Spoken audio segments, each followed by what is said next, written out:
بسم اللہ الرحمن الرحیم وبہ نستعین الحمد للہ رب العالمین والصلاة والسلام علی سید المرسلین وعلی آلہ وصحبہ اجمعین ومن تبعہم بإحسان الی یوم الدین. اعوذ باللہ من الشیطان الرجیم. بسم اللہ الرحمن الرحیم. الحمد للہ رب العالمین الرحمن الرحیم مالک یوم الدین. ایاک نعبد و ایاک نستعین. اہدنا الصراط المستقیم صراط الذین انعمت علیہم غیر المغضوب علیہم ولا الضالین. آمین. سامعین کرام، پچھلے درس میں نے یہ ذکر کیا یا اسے وعدہ کہیے کہ غیر المغضوب علیہم ولا الضالین کے تحت میں شیخ الاسلام علامہ ابن تیمیہ رحمہ اللہ کی بعض تصریحات کا تذکرہ کروں. انہوں نے اپنی کتاب اقتضاء الصراط المستقیم کے وجہ تصنیف اور تالیف جو بیان کی، وہ اسی بنیاد پر کہ بھئی بہت سارے اہل ایمان اور اسلام دوسرے مذہب کے لوگوں کی روش، ان کے طریقوں، رسوم، عبادات، ان کے تہوار میں شرکت اور ایسی کئی چیز کے سلسلے میں تساہل کے شکار ہیں. اس سلسلے میں انہوں نے کوئی مختصر فتویٰ دیا کہ یہ چیز شرعی تقاضوں کے خلاف ہے، تو بعض لوگوں نے تعجب کا اظہار کیا اور اس پر حیرت کا اظہار کیا کہ اس میں کیا ہے. آج بھی اگر ہم یہ بات مسلمان حلقوں میں بیان کریں تو بہت سارے طبقات، خاص طور سے وہ طبقہ جو جدیدیت کا شکار ہے، جو غیر مسلموں میں رہتا ہے، جو اہل سیاست یا ایسے لوگوں سے متعلق ہے جو دین کا علم کم رکھتے ہیں، تو انہیں اس بات پر تعجب ہوتا ہے. وہ رواداری اور یکجہتی کے سلسلے میں اسلام اور شریعت کی حدود کا لحاظ نہیں رکھتے. ہاں، ہمیشہ حق اور سچائی پر قائم رکھنے کی جو استقامت کے تقاضے ہیں، اس کے اصولوں اور بنیادوں کو ہمیشہ سامنے رکھنا چاہیے. رواداری اور یکجہتی کا یہ مطلب نہیں ہوتا ہرگز کہ ایک انسان اپنے حق کے سلسلے میں جو سچا دین اور اس کے اصول کو بطور عقیدہ و عمل اور عبادت کے وہ اختیار کیے ہوئے ہیں، ان سچائیوں کے سلسلے میں کسی قسم کا تنازل اور سمجھوتا کرے، اس میں نیچے اترے کہ ہم جس چیز کو مانتے ہیں اس کو، جیسے اللہ تبارک و تعالیٰ کے علاوہ ہم کسی کی تعظیم نہیں کریں گے. اب ایسی تعظیم کہ ہمیں کوئی کہے کہ بھئی فلاں بت کے سامنے ایک مکھی کو قربان کر دو، ہاں، اور ہم یہ سمجھیں کہ مکھی کو قربان کر دینے میں کیا حرج ہے؟ کیوں نہیں حرج ہے. آپ مکھی اگر قربان کر رہے ہیں تو اس کا مطلب یہ ہوا کہ آپ اس بت کی، اس غیر اللہ کی تعظیم کر رہے ہیں. آپ اگر کسی غیر مسلم کے تہوار میں اس طرح شریک ہو رہے ہیں کہ وہاں وہ جو ایسا عمل کر رہے ہیں جو ان کے معبودان باطلہ کی تعظیم سے پر مشتمل ہے، تو گویا آپ اس کی تائید کر رہے ہیں عملی طور سے. ایسی اور بھی بہت ساری معنوی برائیاں اس میں پائی جاتی ہیں. لہٰذا یکجہتی مصالحت بقائے حق کے ساتھ ہوتی ہے. بعض اہل علم کے الفاظ میں کہ مصالحت بقائے حق کے ساتھ ہوتی ہے، فنائے حق کے بعد نہیں. اگر آپ دوسروں سے رواداری اور یکجہتی کا مظاہرہ کرنا چاہتے ہیں تو اپنے حق اور اپنے دین اور عقیدے پر قائم رہتے ہوئے جتنی گنجائش ہے بھائی چارے کی، اظہار مودت اور محبت کی، وہ آپ کیجئے بالکل. اور اس سلسلے میں اسلامی تعلیمات انتہائی صاف ستھری ہے، انتہائی صاف ستھری. یہاں عصبیت کو دخل نہیں ہے، دوسروں کے لیے نفرت کی تعلیم ہرگز نہیں ہے جیسا کہ بعض لوگ باور کراتے ہیں. لیکن کچھ لوگ، جیسے کہ ہمارے یہاں بعض فرقہ پرست تنظیمیں مسلمانوں سے بعض مرتبہ ایسی چیزوں کا مطالبہ کرتی ہیں جس کے بارے میں ان کی یہ اسٹڈی اور دراسہ ہے کہ اگر ایک مسلمان اس عمل کو اختیار کرے گا تو اس کا دین اور اس کا عقیدہ مجروح ہو جائے گا. جیسے وندے ماترم، بھارت ماتا کی جے، پیچھے کئی مرتبہ اس قسم کی تحریک اٹھی کہ مسلمان اس کو اختیار کریں. موب لنچنگ اور ہجومی تشدد میں کسی مسلمان کو گھیرا گیا تو اسے مجبور کیا گیا کہ اس طرح کے کلمات اپنی زبان سے نکالے. کیوں وہ ایسا کہنا چاہتے ہیں؟ اس لیے کہ ان کی یہ تحقیق اور علم ہے کہ ایسا کہنا اسلامی تعلیم اور عقیدے کے برخلاف ہے. لیکن وہ یہ تاثر دیتے ہیں کہ ایسا نہ کہہ کر مسلمان ہندوستان یا ہندوستان کی سرزمین اور اپنے وطن سے محبت نہیں رکھتے. یہ انتہائی گویا بیہودہ معاملہ ہے، غیر منطقی، غیر علمی بات ہے. کسی کی محبت کا یہ تقاضا نہیں ہے کہ اس کو پوجا کا درجہ دیا جائے. ہم جناب محمد رسول اللہ صلی اللہ علیہ وسلم کو یہ بات ہم کو خود سیکھنی ہے اور دنیا کے غیر مسلموں کو سکھانی اور بتانی ضروری ہے. کہ ہمارے یہاں جناب محمد رسول اللہ صلی اللہ علیہ وسلم کی شخصیت سب سے اعلیٰ اور عرفہ ہے کائنات میں، مخلوقات میں، ان سے زیادہ درجہ، لیکن نبی کریم صلی اللہ علیہ وسلم کو بھی ہم عبادت کے لائق، پوجا کے لائق نہیں مانتے۔ ہم ان حقوق میں اللہ کے نبی صلی اللہ علیہ وسلم کو بھی داخل اور شریک نہیں کرتے جو اللہ کے لیے خاص ہے۔ خود نبی کریم صلی اللہ علیہ وسلم، صحابہ کہتے ہیں کہ آپ جب آتے تھے تو شروع میں بعض صحابہ کرام آپ کی عزت و احترام میں کھڑے ہوتے تھے، آپ نے اس سے منع کیا کہ یہ اجمیوں کا طریقہ ہے، یہ غیر مسلموں کا طریقہ۔ اللہ تعالیٰ کے لیے ہم نماز میں قنوت کرتے ہیں، کھڑے ہوتے ہیں ادب و احترام کے ساتھ، عبادت کے تصور کے ساتھ، تو اس طرح ادب و احترام کے ساتھ کھڑا ہونا صرف اللہ کا حق ہے۔ جیسے ہم نماز میں قیام کرتے ہیں، رکوع کرتے ہیں، سجدہ کرتے ہیں، یہ سارے عمل اللہ کے لیے خاص ہیں۔ تو اللہ کے نبی نے اپنے لیے بھی اس طرح کھڑے ہونے سے منع کیا۔ اب ہمارے یہاں اسکولوں میں، کالجوں میں گرو اور ٹیچر کے لیے اس طرح کھڑا ہوا جاتا ہے، اگر کوئی نہ کھڑا ہو تو سمجھیں کہ بے احترامی ہے۔ جی نہیں، یہ محبت کا معیار اور اصول نہیں ہے۔ محبت دل میں ہوتی ہے اور احترام و عقیدت کے تقاضے اپنی جگہ پر ایک حدود رکھتی ہیں۔ چنانچہ جناب محمد رسول اللہ صلی اللہ علیہ وسلم سے انتہا درجے کی عقیدت و محبت کے باوجود ہم وہ کام جو اللہ کے لیے خاص ہیں جناب محمد رسول اللہ صلی اللہ علیہ وسلم کے لیے کرنا جائز نہیں سمجھتے۔ اللہ کے رسول صلی اللہ علیہ وسلم کے سامنے ایک صحابی نے دوسروں کو دیکھ کر، حضرت معاذ نے آ کر سجدہ کیا تو آپ نے فوراً منع کیا کہ یہ اللہ کے علاوہ کسی کے لیے جائز نہیں ہے، یہ اجمیوں کا طریقہ ہے، غیر اسلامی طریقہ ہے۔ تو ہمیں جو محبت کے اصول، ہم اپنے والدین سے محبت کرتے ہیں، لیکن کسی والدین کا پیر چھونا یا ان کو سجدہ کرنا، ان کے لیے رکوع کرنا، یا وہ چیز، ان اعمال میں سے کوئی عمل کرنا جو ہم اللہ کے لیے قطعی جائز نہیں ہے۔ اب ہم کو کوئی یہ کہے کہ اپنے ماں باپ کی جے بولو، ہاں ان کو سجدہ کرو، ان کا پیر چھوؤ، پیشانی ان کے پیر پر رکھو، اور ہم کہیں کہ ہم یہ نہیں کر سکتے، تو کیا یہ کہا جائے گا کہ ہم اپنے ماں باپ کی عزت نہیں کرتے،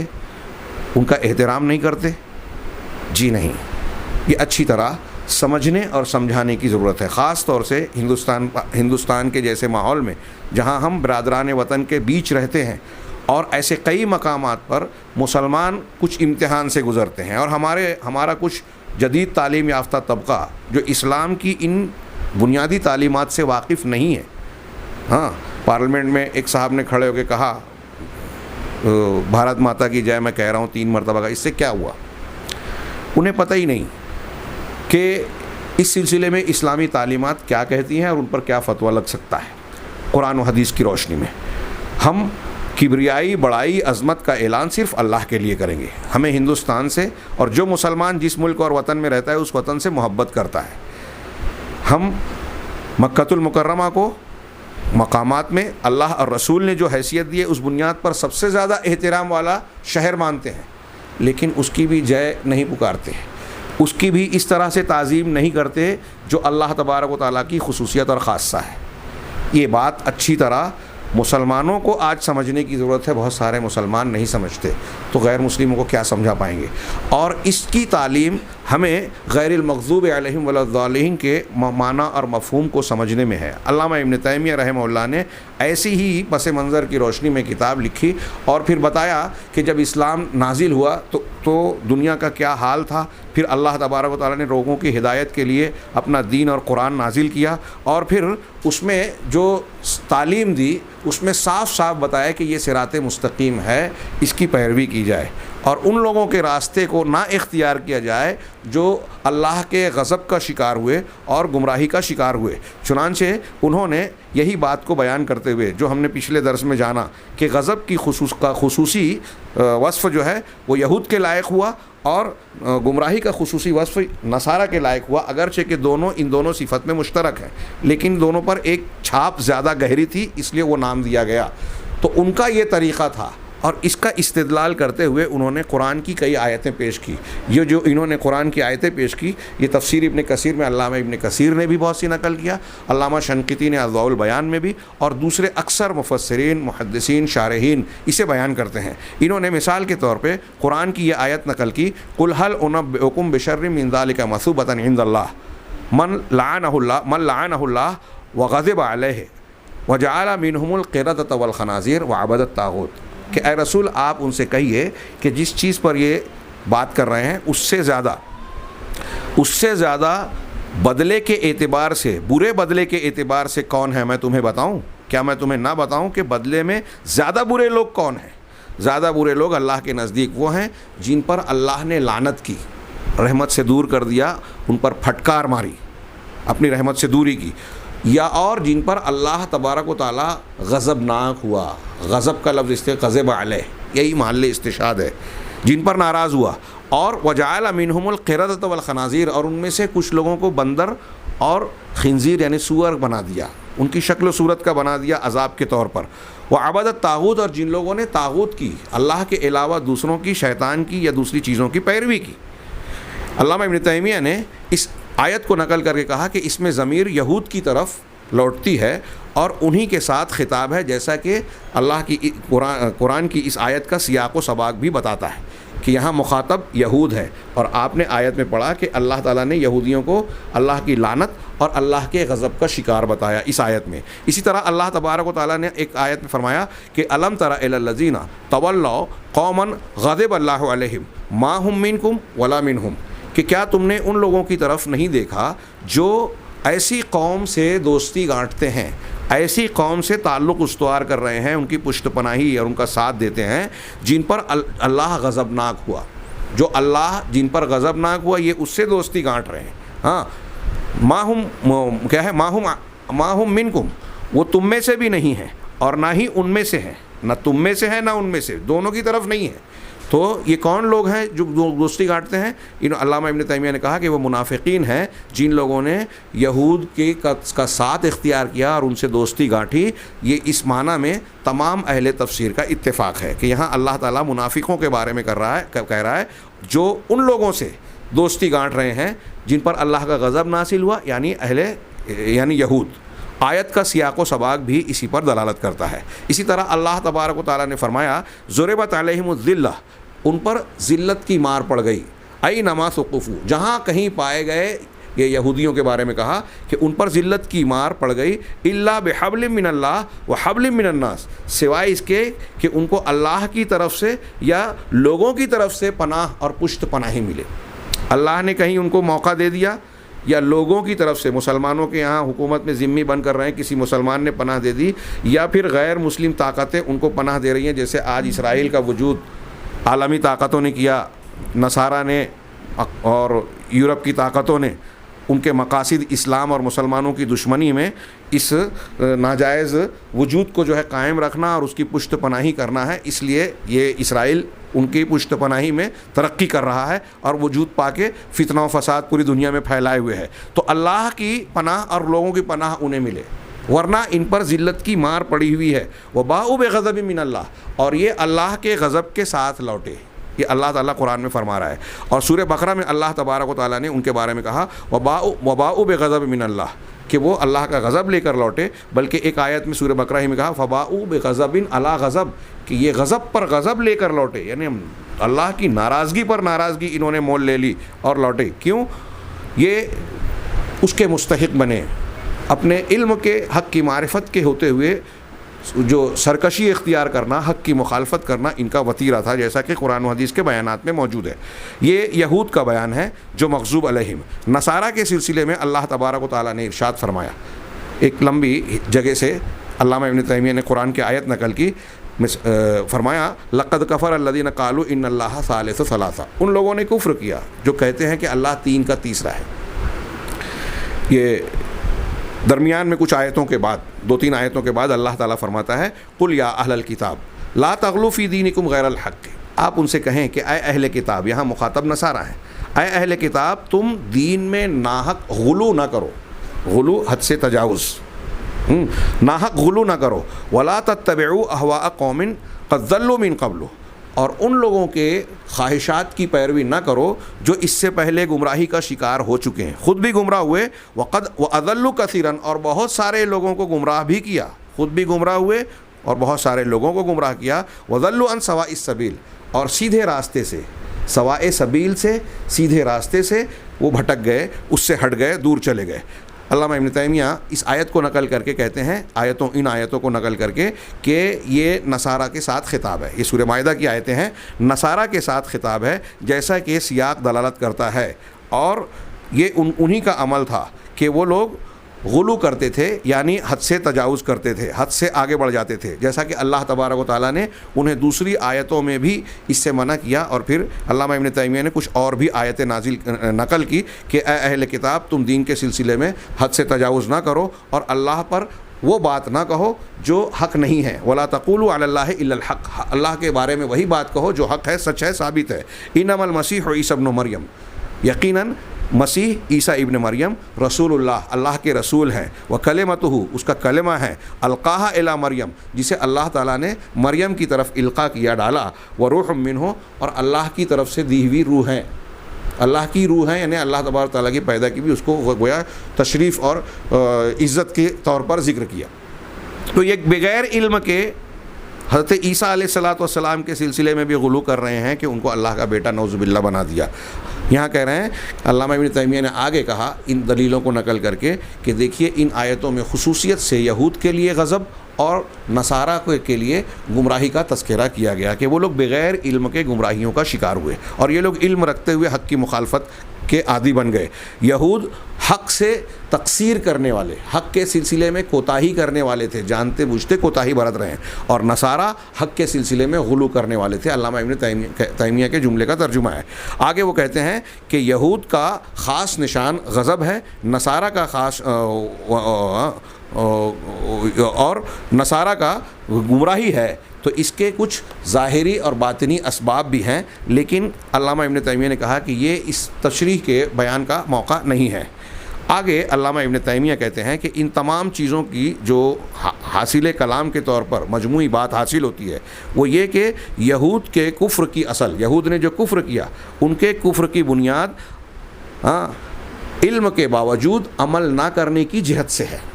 علم کے باوجود عمل نہ کرنے کی جہت سے ہے۔ چنانچہ کہتے ہیں آگے کہ وہ حق کو جانتے تھے لیکن قولاً یا عملاً اس کی اتباع نہیں کرتے تھے، یا قول کے اعتبار سے بھی اور عمل کے اعتبار سے بھی اس کی اتباع نہیں کرتے تھے۔ بات میں بھی جھوٹ بول رہے ہیں، جانتے تھے کہ محمد صلی اللہ علیہ وسلم سچے رسول ہیں لیکن بولتے نہیں تھے، جانتے کہ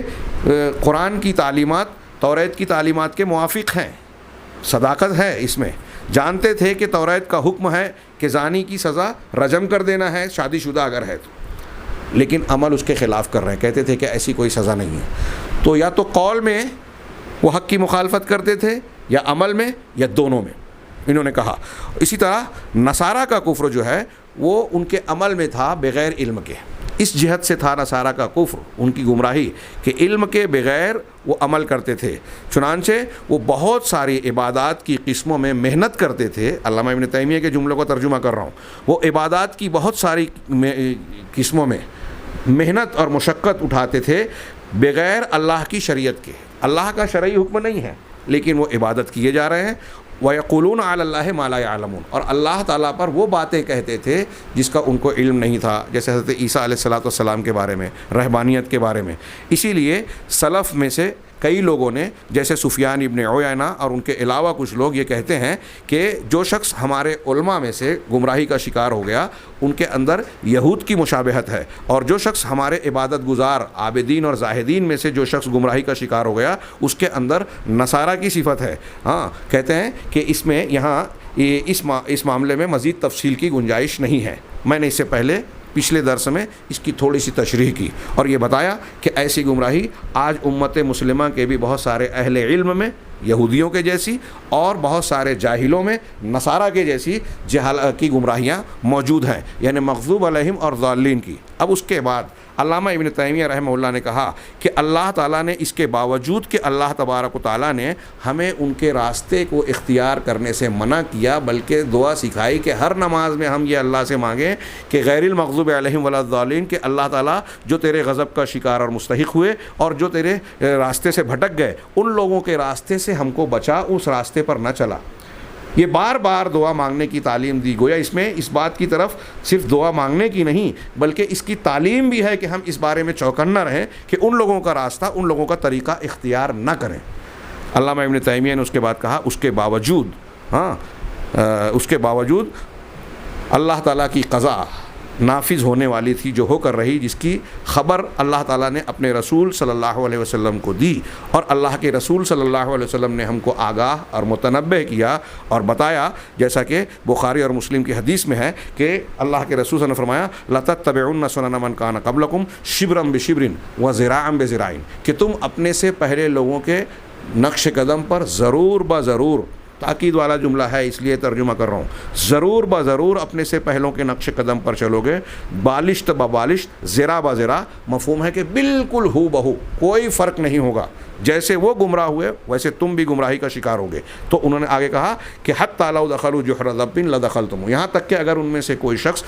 گوہ کے بل میں داخل ہوا ہوگا تو تم بھی داخل ہوگے۔ لوگوں نے پوچھا قالوا یا رسول اللہ الیہود والنصارى، کیا یہ پچھلے لوگ جن کے نقش قدم پر چلیں گے اس پچھلے لوگوں سے مراد یہود اور نصارہ ہیں؟ تو آپ نے کہا فمن، اور کون؟ ایک طرف یہود و نصارہ کے طریقے کو اختیار کرنے سے بچنے کی تعلیم ہے، دعا ہے، اور دوسری طرف یہ اطلاع اور خبر ہے کہ اللہ کے نبی صلی اللہ علیہ وسلم نے فرمایا کہ ضرور ایسا ہوگا کہ اس امت میں ایسے لوگ پیدا ہوں گے جو یہود اور نصارہ کی ایک ایک چیز کی نقل کریں گے، عقیدے میں، منہج میں، دین میں، عبادت و ریاضت میں، حلال و حرام میں، احکامات شریعت میں، آداب و اخلاق میں، رہن سہن میں، تہواروں میں، ہر چیز میں ان کی نقش قدم پر چلیں گے، اللہ کے نبی صلی اللہ علیہ وسلم نے بتایا۔ اسی طرح بخاری نے حضرت ابو ہریرہ رضی اللہ تعالیٰ عنہ کے اپنی صحیح میں امام بخاری نے حضرت ابو ہریرہ کی روایت نقل کی کہ نبی صلی اللہ علیہ وسلم فرماتے ہیں کہ لا تقوم الساعة حتى تأخذ امتی مآخذ القرون شبرا بشبر وذراعا بذراع،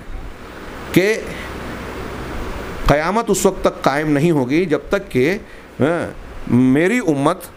پچھلی امتوں، نسلوں اور قوموں کے مآخذ کو اختیار نہ کر لے، جن چیزوں اور طریقوں کو انہوں نے اپنایا تھا ان کے انہی چیزوں کو اور طریقوں کو جہاں سے انہوں نے لیا وہی چیزوں کو وہ بھی اختیار نہ کرے۔ یعنی میری امت کے لوگ قیامت کے قائم ہونے سے پہلے ضرور ایسا کریں گے جیسے پچھلی امتوں اور قوموں نے گمراہیوں کو اختیار کیا، شبرا بشبر وذراعا بذراع۔ مستد احمد کی روایت میں حذو القزۃ بالقزہ، بعض روایتوں میں حذو النعل بالنعل، جیسے ایک پیر کا جوتا دوسرے پیر کے جوتے سے، اور جس طرح تیر کا پھل دو حصہ جو ہوتا ہے دونوں ایک دوسرے کے بالکل مساوی اور برابر ہوتے ہیں، ویسے ہی بالکل ہو بہو اس امت میں جیسے جیسے ہوا تھا اس امت میں بھی بالکل ویسے ہی معاملات ہوں گے، عقائد، اعمال، عبادات، ساری چیزوں میں۔ یہاں اس حدیث میں ہے کہ اللہ کے رسول صلی اللہ علیہ وسلم سے پوچھا گیا کہ کا فارس و روم اور فارس کی طرح کہ لوگ ان کی قوموں کی طرح، تو آپ نے فرمایا وَمَنِ النَّاسُ إِلَّا أُولَئِكَ، ان کے علاوہ اور کون، یہی لوگ مراد ہیں۔ گویا اللہ کے نبی صلی اللہ علیہ وسلم کی ان دو حدیثوں سے ہمیں یہ پتہ چلا کہ آپ یہ خبر دے رہے ہیں کہ اس امت میں یہود و نصارہ کی مشابہت اختیار کرنے والے، یعنی ان کے طریقوں پر چلنے والے لوگ بھی پیدا ہوں گے جو کہ اہل کتاب ہیں، اور اسی طرح فارس اور روم کے طریقوں پر بھی، ان کے نقش قدم، ان کے دین و مذہب کے طور طریقوں کو اختیار کرنے والے لوگ بھی اس امت میں پیدا ہوں گے، امت محمدیہ ہوں گے، لیکن اس طریقے کو اختیار کریں گے، اور یہ فارس اور روم اجمی لوگ ہیں، جبکہ اللہ تبارک و تعالیٰ نے گویا اللہ کے نبی صلی اللہ علیہ وسلم نے اور قرآن نے ہم کو ان دونوں طبقات کی مشابہت اختیار کرنے سے منع کیا ہے، ان دونوں طبقات کی۔ اب یہاں ضمناً شیخ نے یہ بھی بیان کیا کہ ایسا بھی نہیں ہے کہ اللہ کے نبی صلی اللہ علیہ وسلم نے یہ بتایا ہو کہ امت کے تمام امت گمراہی کا شکار ہو جائے گی، سب کے سب یہود و نصارہ اور دوسری قوموں کے طریقے پر چلنے لگیں گے، جیسے پچھلی امتوں میں ہوتا تھا کہ پوری کی پوری قوم جو ہے راہ حق سے برگشتہ ہو گئی اور اللہ کی کتاب اور نبی کی تعلیمات کو جو ہے گم کر دیا۔ ایسا اس امت میں نہیں ہوگا، بلکہ اللہ کے رسول صلی اللہ علیہ وسلم سے تواتراً وہ روایتیں ثابت ہیں جس میں آپ نے ارشاد فرمایا کہ لا تزال طائفۃ من امتی ظاہرین علی الحق، کہ میری امت کا ایک طبقہ، ایک طائفہ ہمیشہ حق پر غالب رہے گا، اس پر عمل کرتا رہے گا۔ حق کیا ہے؟ قرآن و حدیث ہے، مطلب اس کو پڑھے گا، سمجھے گا، اختیار کرے گا اور اس کے مخالفین کا رد کرے گا، تبھی تو حق زندہ رہے گا۔ یہ رد کرنا حق کے زندہ رہنے کے لیے ضروری ہے۔ قرآن نے بھی بہت سارے باطل مذاہب کا، باطل اقوال کا رد کیا ہے، اللہ کے رسول صلی اللہ علیہ وسلم نے بھی رد کیا، صحابہ، تابعین اور پھر ہمارے ائمہ سلف بھی اس سنت پر عمل کرتے رہے۔ چنانچہ اللہ کے رسول صلی اللہ علیہ وسلم نے فرمایا کہ ایک طبقہ ہمیشہ، ایک طائفہ ہمیشہ حق پر قائم رہے گا، لا یضرهم من خذلهم ولا من خالفهم حتی یاتی امر اللہ۔ بخاری، مسلم اور دوسری حدیث کی کتابوں میں الفاظ کے فرق سے یہ حدیث ثابت شدہ ہے، بلکہ امام ابن تیمیہ کہہ رہے ہیں کہ یہ تواتر تک پہنچی ہوئی ہے کہ ان کے مخالفین اور ان کی مدد اور ساتھ چھوڑنے والے ان کا کوئی نقصان نہیں پہنچا سکیں گے یہاں تک کہ قیامت آئے گی۔ تو قرب قیامت تک اہل حق موجود رہیں گے۔ ایک طائفہ، ایک گروہ رہ سکتا ہے، لیکن امت کا ایک بڑا طبقہ یہ دعا کرنے کے باوجود کہ غیر المغضوب علیہم ولا الضالین، کہ مغضوب علیہم اور ضالین کے طریقے سے پروردگار ہمیں بچا، یہ دعا کرنے کے باوجود یہود و نصارہ اور غیر مسلمین کے طریقوں، ان کے نقش قدم کو اختیار کرے گا۔ یہ جناب محمد رسول اللہ صلی اللہ علیہ وسلم، جن کی ہر بات وحی الہی کا حصہ ہوتی ہے اور آپ صادق و مصدوق ہیں، ان کی طرف سے سچی خبر ہے۔ چنانچہ یہ ہونا ہی تھا۔ اور آج کے دور میں اللہ کے نبی صلی اللہ علیہ وسلم کے زمانے سے لے کر اب تک ہمارے درمیان 14-15 صدیوں کا فاصلہ ہو چکا ہے۔ آج کے زمانے میں اللہ کے نبی صلی اللہ علیہ وسلم کی اس پیشین گوئی کی زندہ تصویر ہمارے سامنے نظر آتی ہے۔ یہ اللہ کے رسول وسلم کے سچے رسول ہونے کی بھی دلیل ہے کہ آپ نے جیسا بتایا تھا، جیسی خبر دی تھی، بالکل ویسا ہی ہو رہا ہے۔ جس وقت صحابہ کرام کو اللہ کے رسول صلی اللہ علیہ وسلم نے یہ خبر دی تھی تو ان کے لیے تعجب کی بات تھی کہ قرآن حدیث کے ہوتے ہوئے اللہ تبارک و تعالیٰ نے جب یہ وعدہ کیا ہے کہ ہم اس قرآن کی حفاظت کرتے رہیں گے، یہ جیسے اللہ کے رسول کا یہ فرمان میں نے پڑھا کہ ایک امت کا ایک طائفہ ہمیشہ حق پر قائم رہے گا، یہ قرآن کی حفاظت اور حدیث کی حفاظت کا تقاضا بھی ہے کہ اللہ نے جو ذمہ لیا ہے، انا نحن نزلنا الذکر و انا لہ لحافظون، کہ ہم نے ذکر کو نازل کیا اور ہم اس کی حفاظت کرنے والے ہیں۔ تو یہ حفاظت خود بخود اپنے معنی میں حدیثوں کی حفاظت کا مفہوم بھی سمیٹے ہوئے ہے، اور اس معنی کو بھی سمیٹے ہوئے ہے کہ قرآن اور حدیث کی حفاظت اللہ تعالیٰ جن طبقوں کے ذریعے، جن افراد کے ذریعے، جس جماعت کے ذریعے کرے گا، وہ حق پر قائم رہیں گے۔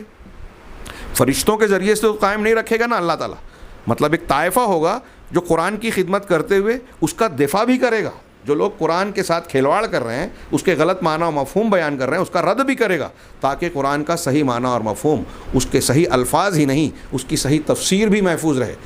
حدیثیں اللہ کے رسول کی محفوظ رہے، جس کی ضرورت ہدایت کے لیے انسان کو تھی، اور اللہ تعالیٰ نے جن تعلیمات کو قیامت تک کے لیے جو ہے لوگوں پر حجت بنایا ہے، تو قیامت تک کے لیے اس کو محفوظ رکھے گا۔ کیسے؟ ایک طائفے کے ذریعے۔ تو اللہ کے نبی صلی اللہ علیہ وسلم کی اور قرآن کی ان تعلیمات کے باوجود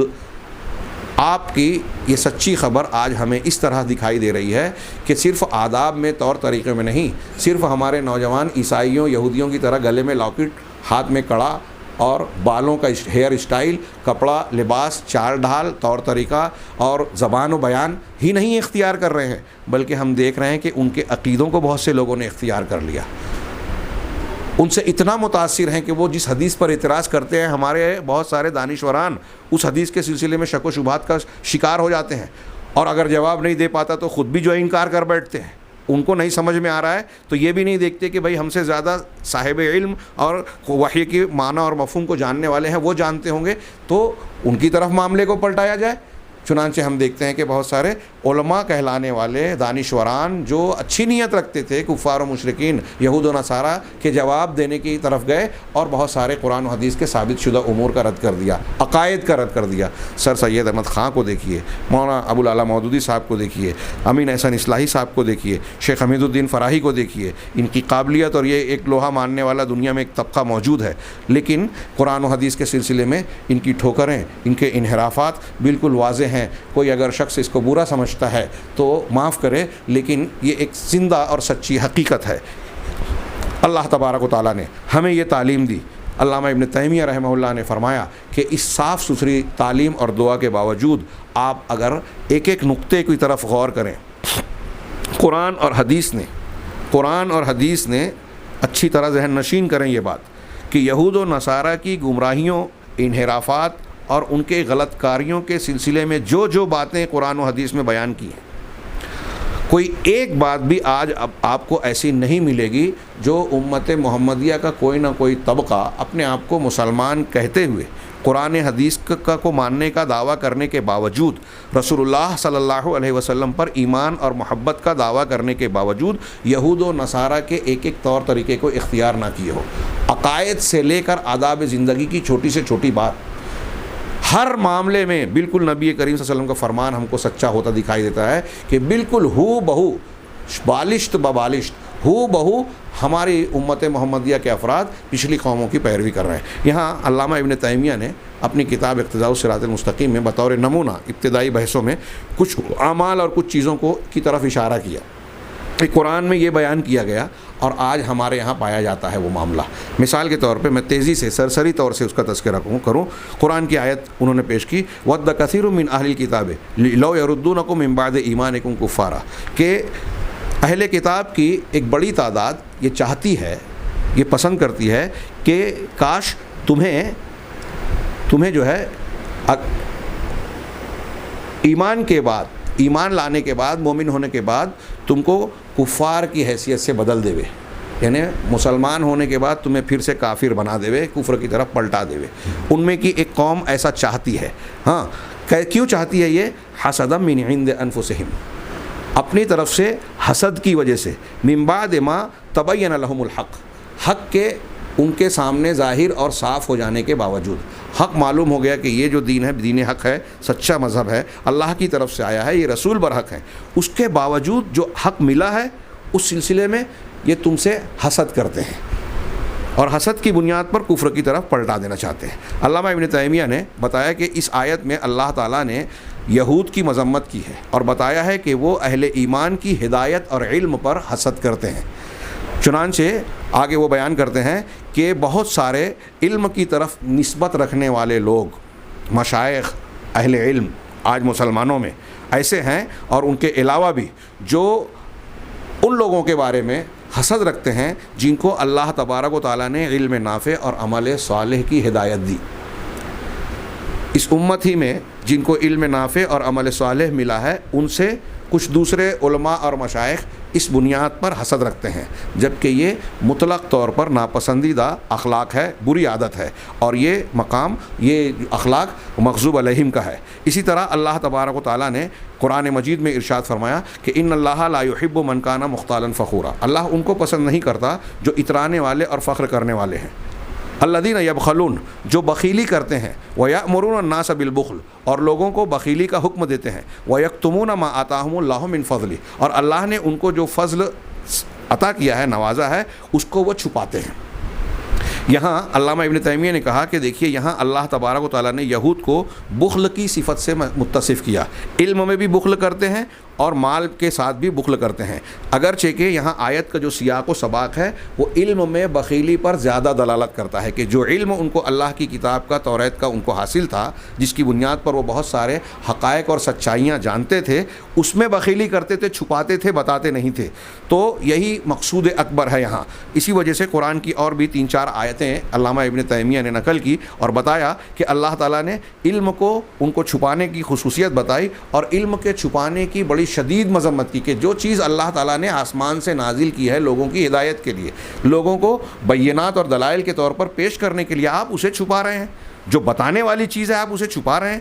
تو علم کا چھپانا ایک بہت بڑی اللہ کے دین اور اللہ کی شان کے اعتبار سے جو اللہ نے لوگوں کی ہدایت کا انتظام کیا، آپ اس کے میں رکاوٹ بن رہے ہیں، یہ بہت بڑی گستاخی اور گناہ کا کام ہے۔ لیکن آگے علامہ ابن تیمیہ ان آیتوں کو نقل کر کے، میں نے چھوڑ دیا، ان ساری آیتوں کو نہیں پڑھا، اللہ تبارک و تعالیٰ نے مغضوب علیہم کا وصف بیان کیا کہ وہ علم کو چھپاتے ہیں۔ اب یہ کبھی اس کے سلسلے میں بخیلی کرتے ہوئے، کبھی اس علم کو اس لیے چھپاتے ہیں کہ اس کا مقصد ہوتا ہے اس سے دنیا کو حاصل کریں، دنیا کے حصول کے لیے۔ گنڈے تعویذ کا کاروبار چل رہا ہے، اگر آپ سچائی بتائیں گے کہ یہ چیز دین سے ثابت نہیں ہے تو کاروبار بند ہو جائے گا۔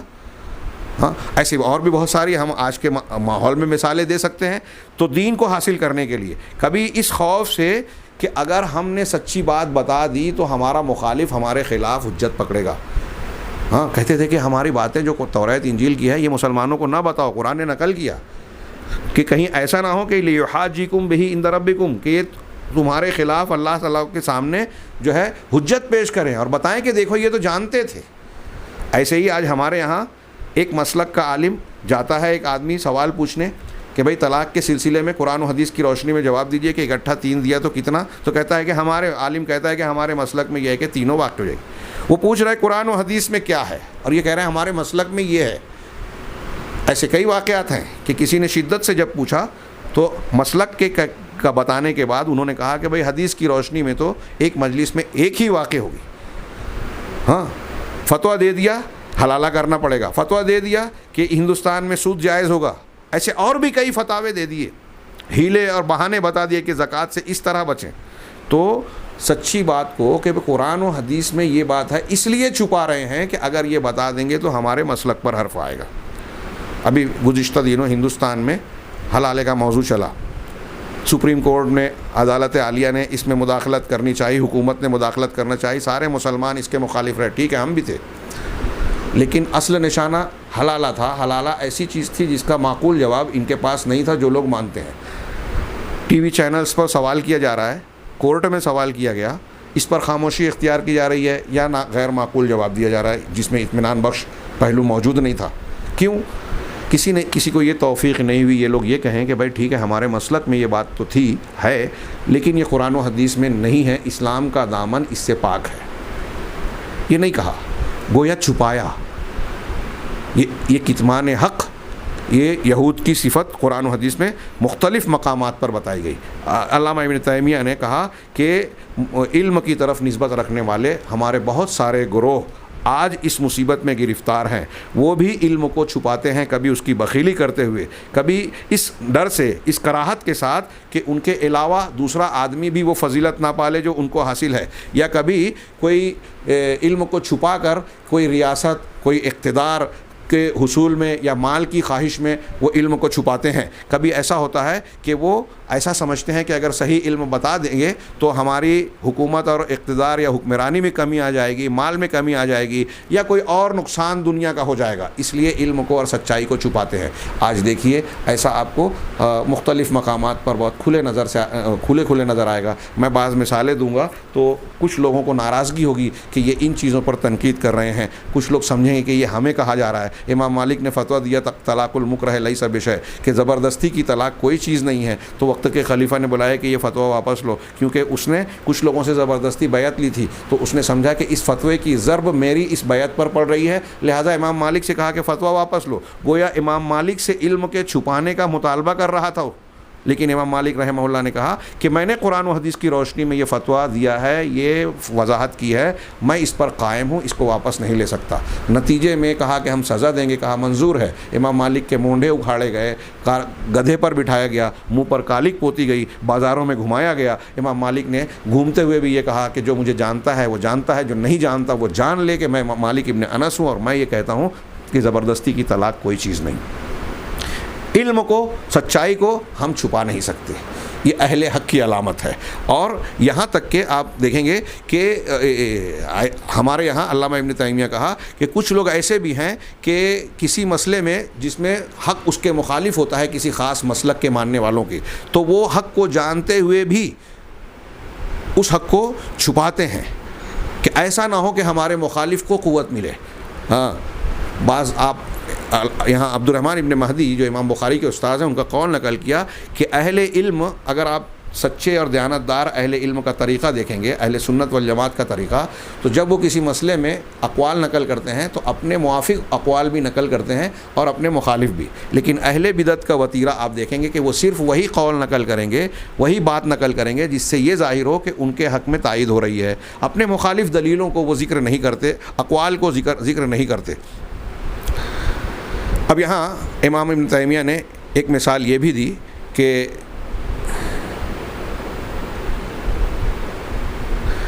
اللہ کے نبی صلی اللہ علیہ وسلم کے ظہور سے پہلے قرآن کی آیت اور ودی میں اختصار کرتے ہوئے صرف مفہوم پیش کر دوں کہ نبی کریم صلی اللہ علیہ وسلم کی آمد اور بعثت سے پہلے وہ یہ جانتے تھے اپنی کتاب کی روشنی میں کہ ایک نبی آنے والا ہے اور وہ سچا رسول ہے۔ اللہ کے نبی صلی اللہ علیہ وسلم کا جب کی بعثت ہوئی، آپ تشریف لے آئے، تو مدینہ تشریف لے آئے، تو ان یہودیوں نے پہچان لیا کہ آپ وہی سچے رسول ہیں جن کی ہماری کتاب میں جو ہے پیشین گوئی کی گئی ہے، لیکن اس کو قبول نہیں کیا۔ حضرت صفیہ جو بعد میں ام المومنین بنی اور انہوں نے بتایا کہ میرے والد بہت بڑے یہودی عالم تھے، میرے چچا بھی تھے لیکن ان سے کم درجے کے۔ ایک دن ہم اپنے گھر کے کوٹھی کے باہر دالان میں بیٹھے ہوئے تھے، وہ مصروف تھے، میں اپنا کام کر رہی تھی کہ میرے چچا آئے اور میرے والد سے سوال کیا، جو بڑے عالم تھے، کہ اس نبی محمد صلی اللہ علیہ وسلم کے بارے میں آپ کا کیا کہنا ہے جو آیا ہے ہجرت کر کے اور مدینہ والے اسے جو ہے نبی مان رہے ہیں؟ تو کہا، میرے والد نے جواب دیا کہ اللہ کی قسم یہ وہی نبی ہے جس کی ہماری کتابوں میں پیشین گوئی موجود ہے۔ تو وہ چونک گئے میرے چچا اور سوال کیا کہ کیا آپ ایمان لے آئیں گے؟ کہا، جب تک میری جان میں جان ہے میں اس کی مخالفت کرتا رہوں گا۔ یہود اس معرفت اور حق کے جاننے کے باوجود اللہ کے نبی صلی اللہ علیہ وسلم کی مخالفت کیوں کرتے رہے؟ تو اس کی ایک وجہ یہ بھی ہے کہ انہوں نے یہ بات اس لیے، کوئی روایت ہو، فقہ کی بات ہو، سچائی کی بات ہو، ہم اسی سے قبول کریں گے جو ہمارے قبیلے اور ہماری نسل کا ہو۔ یہود کو یہ شکوہ تھا کہ اگلا نبی بنی اسرائیل میں آنا چاہیے، اور محمد صلی اللہ علیہ وسلم بنی اسماعیل میں آ گئے۔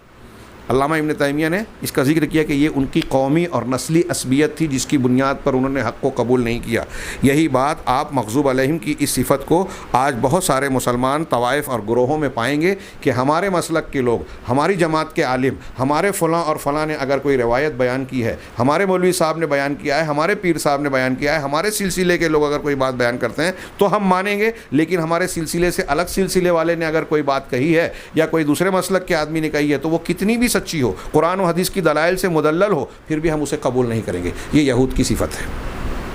عصبیت کی بنیاد پر۔ اسی طرح مغضوب علیہم کی ایک صفت بتائی کہ یحرفون الکلم عن مواضعہ، کہ وہ اللہ کے کلمات کی میں تحریف کر دیتے تھے۔ یلوون السنتہم بالکتاب، کتاب کو زبان لپیٹ کر پڑھتے تھے، تاکہ تم لتحسبوہ من الکتاب، تاکہ تم کو ایسا لگے کہ یہ کتاب کا حصہ ہے، وما ہوا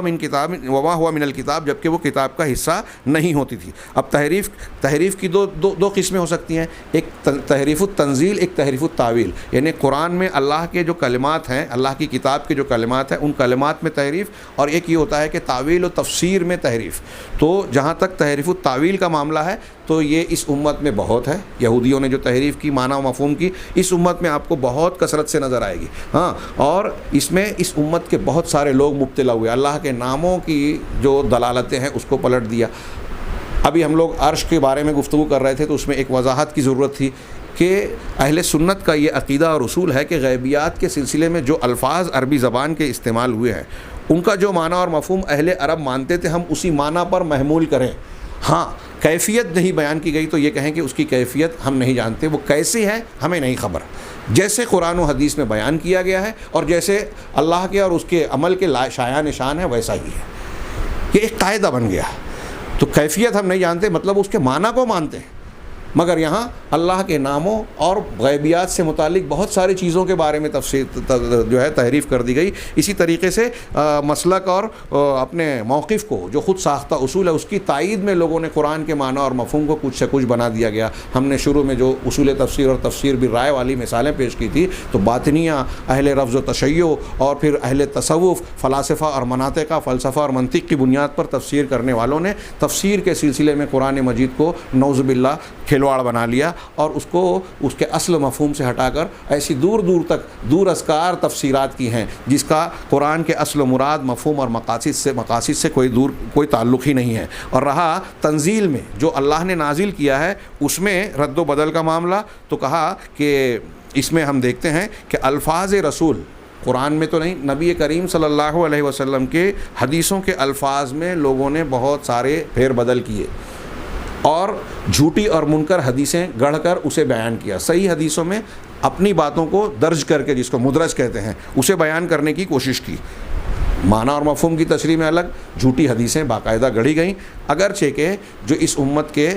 فن حدیث کے ماہرین، ائمہ محدثین گزرے ہیں وہ اس کو چھانٹ کر الگ کر دیتے ہیں۔ منکرین حدیث ضعیف اور موضوع روایتوں کی آڑ لے کر ان کو بنیاد بنا کر یہ کہتے ہیں کہ دیکھو اتنی جب جھوٹی حدیثیں ہیں تو ہم کیسے حدیثوں پر اعتماد کریں اور کیسے مانیں۔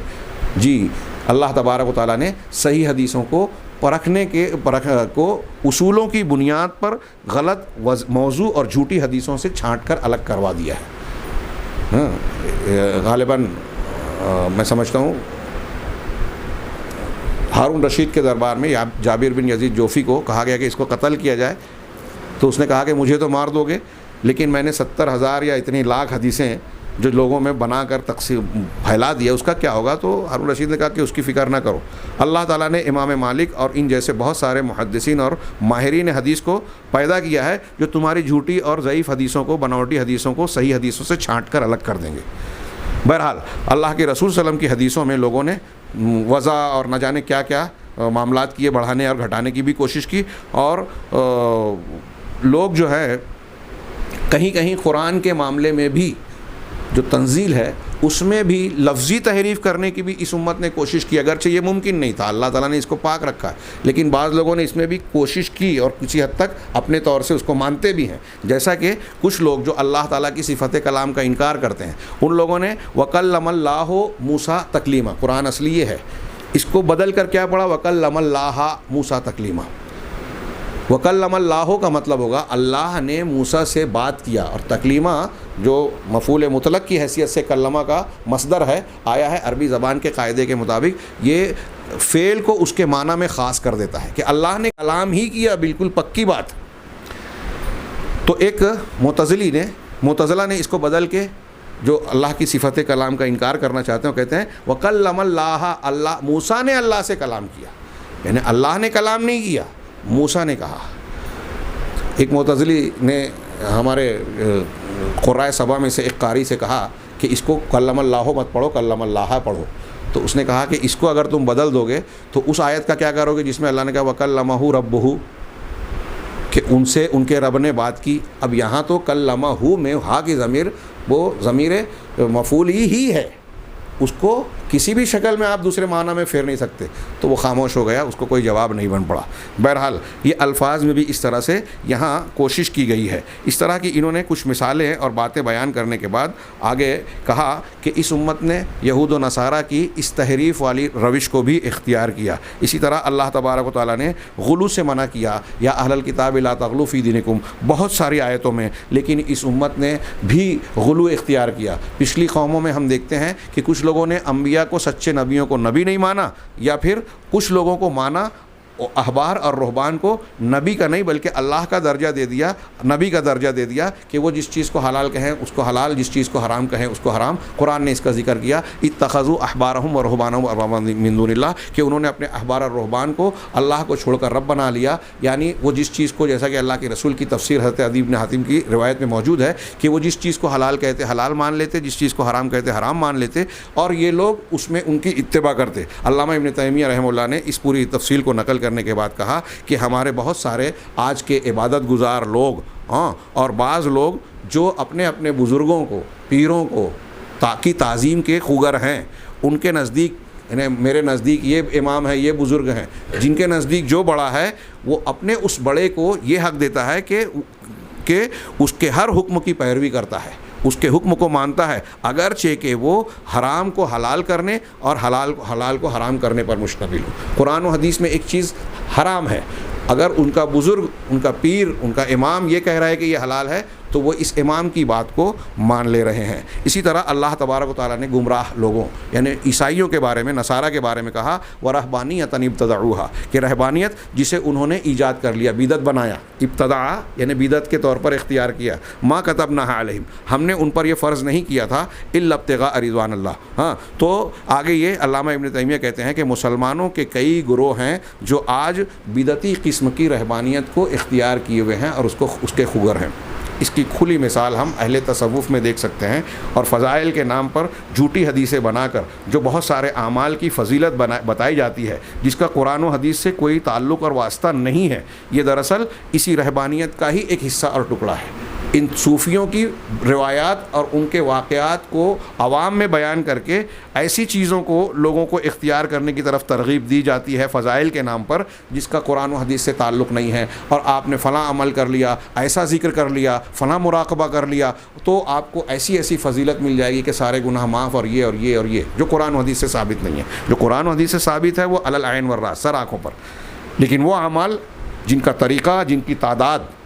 جن کا طریقہ قرآن سے ثابت نہ ہو، جن کی تعداد قرآن سے ثابت نہ ہو، جن کے تو جن کے وقت اور اوقات اور زمانہ یا جگہ قرآن حدیث سے ثابت نہ ہو، ہم اپنی طرف سے وہ طریقہ، وہ تعداد، وہ جگہ، وہ موقع مقرر کر لیں اور یہ سمجھیں کہ یہ شریعت ہے اور اس میں یہ فضیلت ہے، تو یہ نصارہ کی تقلید ہے، ان کی بدعت کو اختیار کرنے کا معاملہ ہے۔ اسی طرح بہت سارے لوگ ہیں، نصارہ کا ایک طریقہ تھا کہ وہ دین کے معاملے میں اچھی آواز اور گانے اور نغمات کو اختیار کرتے ہیں، ان کے یہاں جنازہ بھی آواز کے ساتھ جاتا ہے۔ آج ہمارے یہاں بھی کچھ لوگ اس کی پیروی کرتے ہیں، بہت سارے لوگ دین کے نام پر نعت گوئی، حمد کا پڑھنا اور اچھی آواز اختیار کر کے گیت گانا اور سما کو اختیار کرنا، صوفیوں کے یہاں تو سما اور رقص کو دین کا حصہ بنا دیا گیا ہے اور اہل تصوف نے اسے اختیار کر لیا، جو سراسر یہود و نصارہ کا طریقہ ہے۔ اسی طرح میں یہاں جو علامہ ابن تیمیہ نے آگے بیان کیا کہ تہواروں میں، کئی تہواروں میں جو نصارہ کا تہوار ہے اپنے نبی کی پیدائش کا دن، ہمارے یہاں اس کو عید میلاد النبی کی حیثیت سے اختیار کر لیا گیا۔ ان کے یہاں تہواروں کی اور بھی بہت ساری شکلیں ہیں، کسی کی وفات کا دن یا قبروں پر میلہ ٹھیلا لگانا، اور اسی طریقے سے انہوں نے یہ بھی بیان کیا کہ نصارہ نے قبروں پر جو ہے مساجد تعمیر کی، تو ہمارے یہاں بھی لوگوں نے قبروں پر مساجد تعمیر کرنے کا طریقہ اختیار۔ آج کتنی مسجدیں ہندوستان میں ہیں جس میں قبریں ہیں یا قبروں پر مسجد تعمیر کی گئی ہے، جبکہ قرآن و حدیث میں اس کی بالکل صاف صاف مذمت، اس عمل پر لعنت کا کے الفاظ واضح طور پر موجود ہے، بلکہ یہاں تک موجود ہے کہ قبر کو پختہ بنانا منع ہے۔ ائمہ اربعہ کی تقلید کرنے والے مقلدین وہ جان جائیں کہ چاروں امام، ان سے پہلے کے سارے ائمہ، سارے صحابہ پختہ قبروں کے قائل نہیں ہیں، اس کو بدعت مانتے ہیں، اس کو توڑ دینے کے قائل ہیں۔ قبروں پر لکھنا منع ہے، ہمارے قبرستان میں ہر قبر پر آپ کو کچھ نہ کچھ تختیاں ملے گی، اس پر لکھا ہوا ہے۔ قبروں کو پختہ بنانا، ان کو چونا لگانا، ساری چیزیں بالکل واضح طور سے منع ہے، لیکن یہ ساری چیزیں یہود و نصارہ کے ذریعے سے روافظ نے، اور پھر روافظ اور صوفیہ نے اہل سنت میں بھی رائج کر دی، اور بہت سارے مسلمان طبقات ایسے ہیں جو ان چیزوں کو اختیار کیے ہوئے ہیں۔ ایسی اور بھی کئی چیزیں ہیں جس کو انہوں نے ذکر کیا ہے، میں سمجھتا ہوں کہ اتنی بات کافی ہے۔ اور انہوں نے کہا کہ عقائد، اعمال سے لے کر مختلف قسم کے آداب و اخلاق اور زندگی کے مختلف شعائر میں آج امت محمدیہ نے جناب محمد رسول اللہ صلی اللہ علیہ وسلم کی اس پیشین گوئی کے مطابق یہ گمراہیاں اختیار کی ہوئی ہے، جبکہ ہر نماز میں پڑھ رہے ہیں غیر المغضوب علیہم ولا الضالین، مغضوب علیہم اور ضالین کے طریقے سے پروردگار بچا، یہ دعا مانگ رہے ہیں، یہ تعلیم پا رہے ہیں۔ قرآن و حدیث نے وضاحت کر دی کہ وہ لوگ اس طریقے سے گمراہ ہوئے، ان کے 72 فرقے ہوئے، یہ تفرقہ، ان الذین فرقوا دینہم وکانوا شیعا لست منہم فی شیء، جن لوگوں نے دین کو ٹکڑے ٹکڑے کر دیا اور گروہوں میں بٹ گئے، آپ کا ان سے کوئی تعلق نہیں۔ قرآن و حدیث میں یہود و نصارہ کی اس حرکت پر بھی مذمت موجود ہے کہ علم کے آ جانے کے بعد اختلاف کیا جائے اور فرقہ بندی کی جائے۔ اس امت نے بھی فرقہ بندی کو اختیار کر لیا، جبکہ یہ یہود و نصارہ کا طریقہ ہے۔ قرآن و حدیث میں صاف ہے کہ یہ فرقہ بندی ہونے کی وجہ یہ تھی کہ اصل مرکز اطاعت قرآن و حدیث کو چھوڑ کر کوئی شخص اپنے کسی بزرگ کو، کسی امام کو مرکز اطاعت بنا لے، یہ کام یہود و نصارہ نے اختیار کیا اور ان کے ہاں فرقے بنے۔ یہی چیز آج ہمارے یہاں لوگوں نے اللہ کے نبی صلی اللہ علیہ وسلم کو نبی ماننے کے باوجود کچھ لوگوں کو مرکز اطاعت بنا دیا کہ یہ پیر صاحب ہیں، یہ امام ہیں، یہ بزرگ ہیں، یہ فلاں ہے، لہٰذا ہم ان کی بات مانیں گے۔ اس طریقے سے آپ دیکھیں گے کہ ہر معاملے میں، چھوٹی سے چھوٹی باتوں میں، سزاؤں میں تفریق کرنا۔ یہود و نصارہ کا طریقہ تھا کہ مالدار اور عزت دار جو ہے اس نے گناہ کیا ہے تو اس کو ہلکی پھلکی سزا دے دی جائے، اور چھوٹا اور کمزور آدمی ہے تو اس پر جو ہے قانون کے مطابق جو ہے کارروائی کی جائے، سخت سزا دیا۔ چوری کے معاملے میں اللہ کے رسول نے بیان۔ آج ہمارے یہاں بھی بہت سارے اچھے لوگ تعلیمی اداروں میں دیکھیں اور کہیں کسی کو کوئی حیثیت حاصل ہے تو اگر بڑا آدمی کچھ برائی کر رہا ہے، صحافیوں کو دیکھیے، داعیوں کو دیکھیے، اور بہت سارے لوگوں کو، بڑے آدمی کے ساتھ ان کا سلوک الگ ہے، چھوٹے کے ساتھ الگ ہے۔ بڑا وہی غلطی کر رہا ہے تو خاموش، چھوٹا کر رہا ہے تو اس پہ قرآن و حدیث کی تمام وعیدوں کو چشمہ کر کے بیان کیا جائے گا کہ دیکھو انہوں نے ایسا کیا ہے۔ سیٹھ صاحب ناراض ہو جائیں گے، اس لیے سیٹھ صاحب کی وہی غلطی پر جو ہے تالا لگا ہوا ہے، خاموشی ہے۔ یہ یہود و نصارہ کا طریقہ ہے۔ ایسی کوئی بھی چیز عقیدے میں، عبادات میں، حلال کو حرام کرنے میں، حیلے سازی میں، یہودیوں کو کہا گیا کہ سبت کے دن جو ہے شکار نہیں کرنا، سنیچر کے دن مچھلی کا شکار نہیں کرنا، قرآن نے ذکر کیا۔ جمعہ کو جال لگایا، اتوار کو نکالا، کہاں شکار کیا؟ سنیچر کے۔ چربی کا کھانا منع تھا، چربی کو حرام کیا گیا، اس کو پگھلا کر بیچ کر اس کی قیمت کو کھانے لگے۔ اللہ کے رسول نے ان ہیلوں کو مذمت کی، ان پر لعنت کی۔ آج ہمارے یہاں ہیلوں کے ذریعے سے کچھ لوگ زکوٰۃ کو دینے سے بچنے کی کوشش کرتے ہیں، ہیلوں کے ذریعے سے کچھ چیزیں حلال کو حرام بناتے ہیں. بلکہ ہمارے ہاں تو مدارس میں بھائی قربانی کے چمڑوں کا حقدار غریب مسکین ہے، تو اب اس غریب مسکین کو دے دیں گے تو مدرسے کو یا ان کو نہیں مل پائے گا جو لینا چاہتے ہیں. تو اس کے لیے ایک ہیلا اختیار کیا اور کہا کہ یہ ہمارے بڑے بڑے علماء نے طریقہ بتایا ہے کہ یہ جو ہے پیسہ کسی غریب بچے کو دے دیا جائے کہ آپ مستحق ہیں، اور پھر اس بچے سے کہا جائے کہ آپ مدرسے کو ہبہ کر دیجئے. یہ ایسے ہی ہوگا جیسے حضرت بریرہ کے پاس صدقے کا گوشت آیا، اللہ کے رسول صلی اللہ علیہ وسلم نے فرمایا تھا کہ یہ اس کے لیے صدقہ ہے، ہمارے لیے ہدیہ ہے. صدقہ جب اس کو دے دیا گیا تو وہ اس کی ملکیت بن گیا. اب وہ کھا رہی ہے، اگر وہ کھلائے تو اس میں صدقے کا معنی نہیں رہے گا. کیا یہاں حضرت بریرہ کا جیسا معاملہ تھا ویسا ہی ہے؟ اگر کسی بچے کو چمڑے کے پیسے اور قیمتیں دی گئی ہے تو کیا اس کو یہ اختیار بھی دیا جاتا ہے کہ وہ چاہے تو اپنے باپ پر خرچ کرے، اپنے والدین کو وہ پیسہ بھیج دے، اپنی ضرورت پر خرچ کرے، وہ چاہے تو چندہ مدرسے کو دے، چاہے تو نہ دے، اسے اختیار نہ دے؟ ایسے ہی میں نے سنا ہے کچھ لوگ حج کرنے جا رہے ہیں تو بیوی کو دیتے ہیں کہ بھائی یہ میں نے تم کو دے دیا، اب تم اپنے پیسے کو اس طرح سے استعمال کرو. اگر وہ یہ کہے کہ یہ میں اس کی مالک بن گئی ہوں اور میں اس کو جس طرح چاہوں اب تصرف میں لاؤں، میری فلاں ضرورت ہے، میرا قرض ہے، میں اس کو ادا کرنا چاہتی ہوں، تو کیا آپ اس کو یہ اختیار اور یہ آزادی دیں گے؟ اگر نہیں دے رہے ہیں تو پھر آپ مالک کیسے بنا رہے ہیں؟ یہ ہیلا ہے، یہودیوں کی روش کی پیروی ہے. اس طریقے سے شیخ الاسلام علامہ ابن تیمیہ نے بہت ساری مثالیں دیں اور پھر یہ بھی بتایا کہ اسلام نے، شریعت نے یہ جو قاعدہ دیا من تشبہ بقوم فہو منہم، جس نے کسی قوم کی مشابہت اختیار کی وہ انہی میں سے ہوگا، یہ کوئی چھوٹی موٹی بات نہیں ہے کہ ایک آدمی ظاہر میں کچھ اختیار کر رہا ہے تو اس کا معاملہ بگڑ جائے. علامہ ابن تیمیہ نے داڑھی کے سلسلے میں بیان کیا کہ بھائی ایک آدمی بولتا ہے کہ داڑھی میں کیا رکھا ہے، تو ظاہر ہے. تو آپ ظاہر میں داڑھی اسی وقت رکھیں گے جب آپ کے دل میں سنت کا احترام ہوگا. آپ داڑھی نہیں رکھ رہے ہیں، آپ یہ کہہ رہے ہیں کہ بھائی دل میں ایمان ہے، تو یہ غلط بات ہے. اگر دل میں آپ کے پکا سچا ایمان ہوگا تو ظاہر میں اس کے اثرات آئیں گے. تو ایسے ہی اگر آپ کسی قوم کے طریقے میں، عبادت میں، اس کے کسی بھی روش میں اس کی موافقت کر رہے ہیں تو یہ ظاہری اور باطنی، یہ ظاہری موافقت اس کی باطنی موافقت کی طرف آپ کو لے جائے گی اور آپ کے اندر نرمی پیدا کرے گی اس باطل کے تعلق سے. اسلامی تشخص قائم نہیں رہے گا. اور اگر آپ مخالفت نہیں کر رہے ہیں اہل جحیم کی، گمراہ لوگوں کی، مشرکین اور کفار کی، تو نتیجہ یہ نکلے گا کہ اہل حق اور اہل باطل میں ایک دن فرق مٹ جائے گا اور حق اور باطل بھی ایک دوسرے سے گڑمڑ ہو جائیں گے اور سچائی کا پتہ نہیں چلے گا. اسلامی تشخص قائم نہیں رہے گا. حق کی دعوت نہیں رہ جائے گی. لوگوں کو صحیح معنوں میں آپ دعوت اور درس نہیں دے سکتے. ایسی اور بھی بہت ساری مصلحتیں ہیں جس کی بنیاد پر امت محمدیہ کو یہ تعلیم دی گئی ہے کہ جو غیر قوموں کا طریقہ ہے اس سے آپ بچیں. یہاں تک کہ اگر کوئی ایسی چیز ہے جس کا حکم آپ کو بھی دیا گیا ہے اور ان کو بھی، تو اس کے طریقے میں یا اس کی کسی صفت میں آپ ان سے الگ ڈھنگ اختیار کریں. جیسے وہ بھی روزہ رکھتے ہیں، ہم بھی روزہ رکھتے ہیں، تو کہا گیا تم سحری کھاؤ اور ان کے روزے کی مخالفت کرو. وہ بھی داڑھی رکھتے ہیں، تم بھی داڑھی رکھتے ہو، تو کہا کہ تم داڑھی کو چھوڑ دو اور مونچھ کو کاٹو. اور اگر سفیدی آ جائے تو تم ہنا یا مہندی کا استعمال کر کے ان کی مخالفت کرو. عاشورہ کا روزہ وہ بھی رکھتے ہیں، ہم بھی رکھتے ہیں، تو کہا کہ تم رکھو تو ایک ساتھ میں روزہ رکھو تاکہ تعداد میں ان کی مخالفت ہو جائے. وہ نماز پڑھتے ہیں، ہم بھی نماز پڑھتے ہیں، تو تم جوتے اور موزے میں نماز پڑھ کے ان کی، یعنی اگر کوئی مشترک عمل ہے بھی تو اس میں صفت کا، عدد کا یا کوئی ایسے وصف کا جس کے کا استعمال کیا جائے جس سے ان سے علیحدگی اور ہمارے تشخص کا الگ سے پہچان ہو جائے کہ ان کی مشابہت ہم اختیار نہیں کر رہے ہیں. یہ بہت